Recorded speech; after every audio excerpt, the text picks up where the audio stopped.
Donnarumma has been left out of the PSG squad.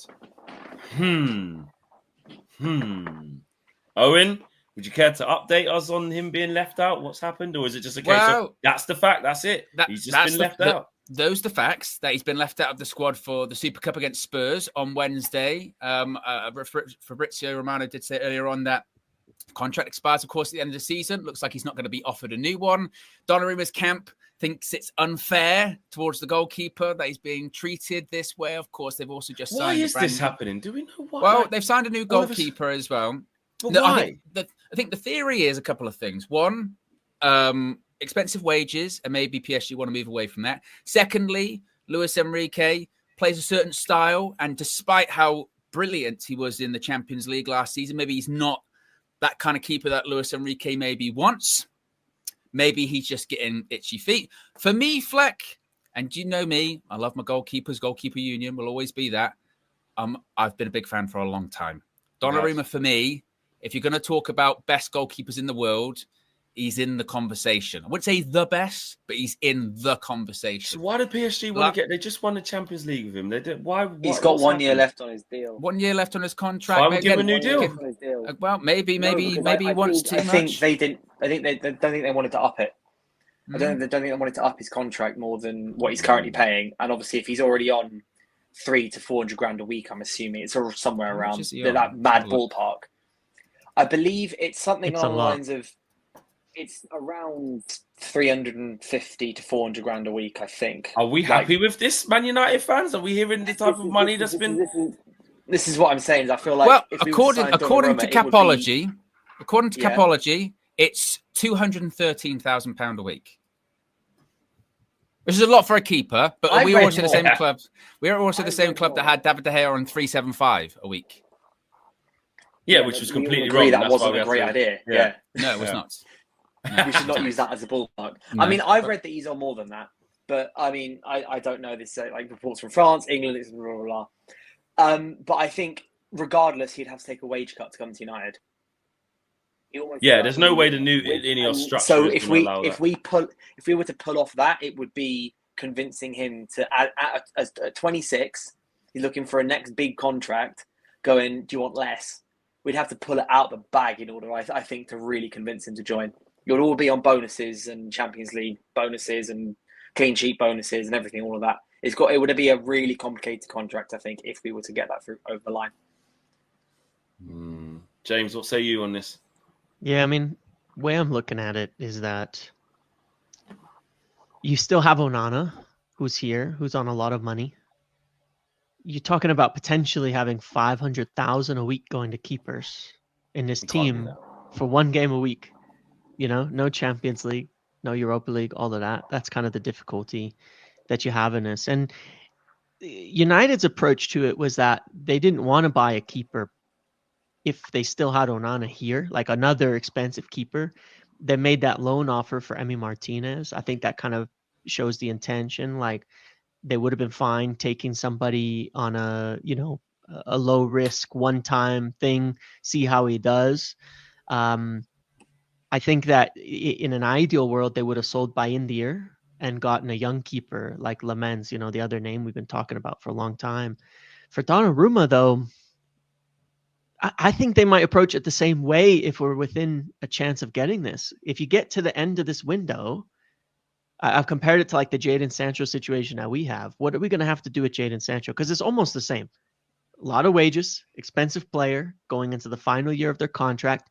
Now you've removed him from the squad. So now Donnarumma's in the bomb squad. He's in the PSG bomb squad. That's crazy. That's what we've got. Is in the He's not in training. He's not doing any of that. So he's Sancho for us for different reasons. What are we going to have to do with Sancho at the end of this window? Likelihood, we're going to loan him somewhere. Get a small loan fee, get some wages covered, and then his contract expires, and that's nothing. It. Might be the same for Donnarumma. Might be the same, but that might be the way we could approach it. Could we give PSG $5 million the last week of August and say we'll pay 150K of his wages so that you don't have him there wasting away for nothing? And then we get a free trial, 1 season of Donnarumma. We can negotiate with him as a free agent at the end of that.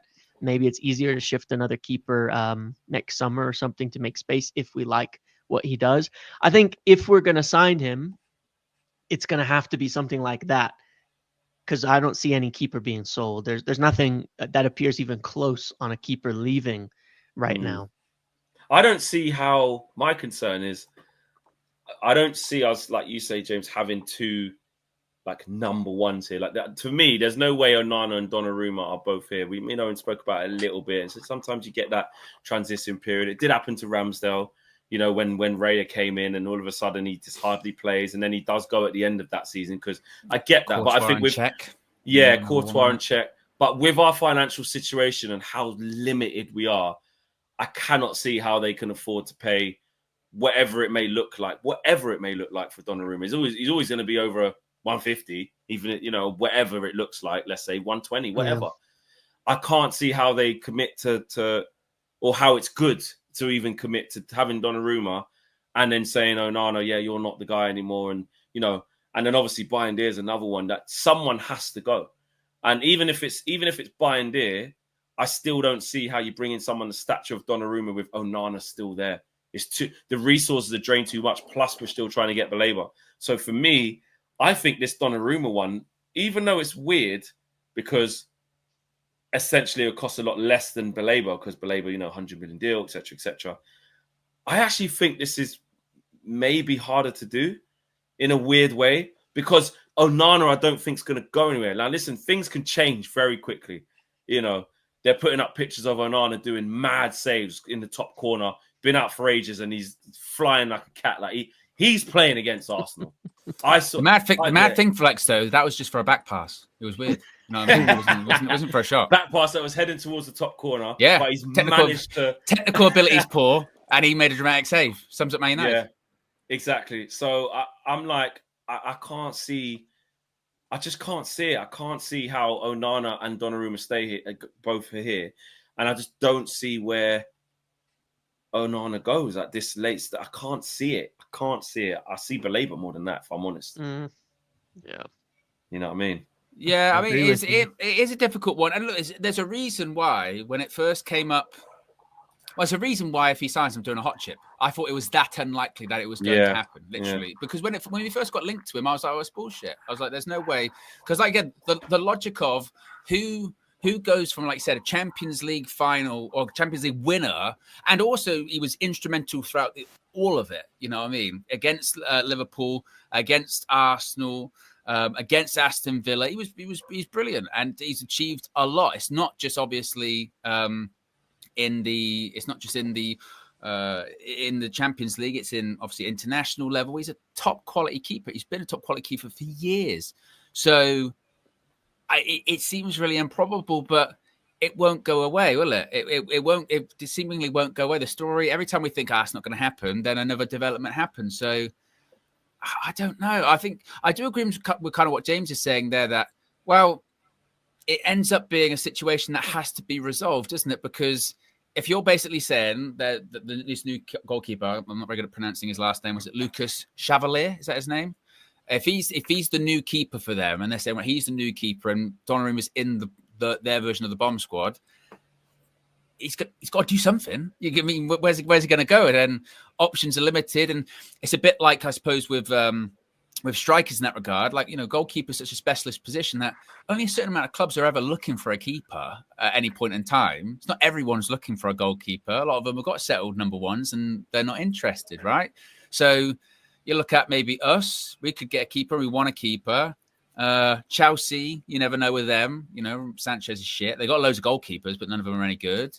Then where else you end up going, right? Your options limited. Go Saudi. That's always possible. But I don't know. I don't know. I don't know. I think that the Donnarumma thing screams of a Galatasaray move.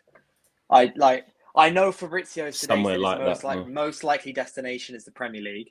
And to be fair, so Fabrizio's just dropped a new YouTube video, and I'm getting some messages through about it. Apparently, he says keep an eye on Man City for Donnarumma. And he's also said, we'll get on to Baleba in a bit, I know, but he also apparently said that United will try from Tuesday to understand the situation with Brian. This is just what he's been saying in his YouTube video. But I just feel like the Donnarumma stuff screams of a loan to like Galatasaray in the last couple of days of the window. Yeah, now he's just posted. I just don't. Yeah, I've just seen he's posted for Fabrizio. Yeah, but I just don't see. about I just Baleba. don't see us signing him. And also, I didn't watch the game. I don't know, but apparently Vitek had a storming debut for Bristol City. Apparently as well. So, and he's someone who I've read many times at the club rate highly internally in Radek Vitek, who obviously we've seen play a couple of times in pre-season, looks good. So I think there could be a scenario where United keep Onana for one more year because we have funds to go and try and sign Baleba, etc. instead, and then look to replace Onana long-term next season rather than spend 250 grand a week plus 25, 30 million on Donnarumma. And commit so much funds to that deal when you can wait, try and do well next season, get back in the Champions League or Europa League and get higher back in the Premier League table, and then see how Lemens has progressed in the last year, or see other goalkeepers, or maybe Radek Vitek's been amazing in the Championship, and then assess the goalkeeper situation more long term in 2026. Yeah, no, absolutely. I think it is. I think it's more that I can't see how we get him. I just don't see it. It's interesting how Jan Argafiltov's saying, listen, watch this one and it will be expensive, but this, that, and the other.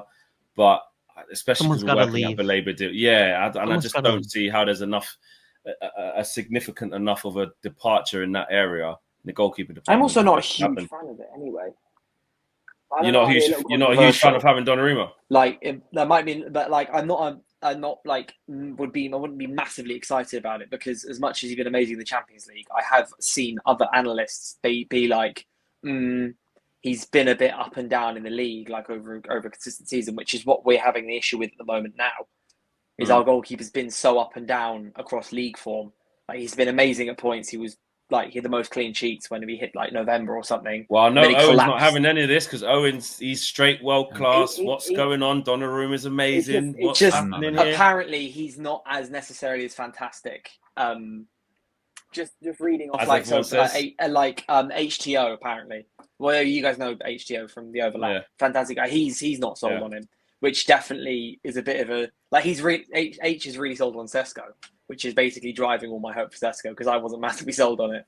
But I'm not just massively sold on the Donnarumma stuff when we could delay it a season and find someone much better and long term the season after, summer after. Sorry. Okay. Listen, I'm with what James was saying. On that quick Donnarumma thing. I like that bomb squad. It makes a lot of sense. It make last minute, and Man United have been we've been intelligent during the window that it feels like the smart thing. We're going to do what other people are going to do to us, right? Because everyone's waiting. The Sancho stuff is absolutely ridiculous. Like the fact that all of our players, no one's talking about him. Alfred Padula keeps writing nonsense, but deep down, nothing's happening until that last minute. And if Man United go in there and say, hey guys, half his wages, because you got a problem, can't afford. Well, they can afford to do it. PSG can afford, but they don't want to. But would that give us? Well, that's going to give us a problem because if you go late doors, last couple of days of the window, how do you still afford to bring him here for Onana and Bindier still here? Particularly if Onana's helping with Baleba. He's talking about that. Yeah, he's talking about that strategy of getting that maybe that loan fee and cut price wages. You know what I mean? It's the cut price. They don't care. Could you imagine though? Onana goes to tell you what, I've got you Brian Mbeumo and Carlos Baleba in this window. Agent Onana, we go, tell you what, we've got you a move out of Man United. Imagine that. No, you're still getting paid. No, we're gonna make you fight it out because he's not here. We haven't bought him. He's here on loan to decide if he's here on loan and he's on a free. Now battle it out. It's you versus him. Yeah, it's not true. You don't do that. You don't do that to Donnarumma, do you? There's a level of respect that comes. Oh no, you're gonna play Donnarumma. You're gonna fight it out with Andre Onana. Nah, you can't tell him that. No, I just won a Champions League. Yeah, fight it out with Onana. No, but Donnarumma even Onana, bro. But what's the alternative? What's the alternative? What? I'm not. What's his alternative? What's his alternative? What's and also, Donnarumma's we're not in Europe. Though? It's not like we can have even a European goalkeeper. You know what I mean? No. We're not thinking about this thing. I just don't think it's going to happen. I just don't see. I just don't see it happening. It's going to happen. I really don't see it, KG. He's doing the hot chip. I'm more worried about Owen. As soon as I saw, and even him being left out now. He played a game of chicken against his club, right? He wanted more money. the club said, yeah, you want to play those games with us? You don't want to sign a new contract? Watch this. And he's got previous. They got him on a free. He left his first club to get to PSG on a free, just in the same way. So they're saying, hey, you're not doing this with us. Let's see. They brought in this new guy, and now he's in no man's land.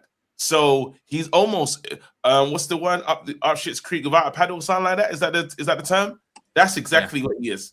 And he doesn't get to just say, I'm gonna go here, I'm going there. He has to take what's gonna come to him. So he's not in a powerful position where Man United can jump into this market and make the most of it. And are we ruthless? Yes, we are, because Rasmus Højlund knows the ruthless side of this club.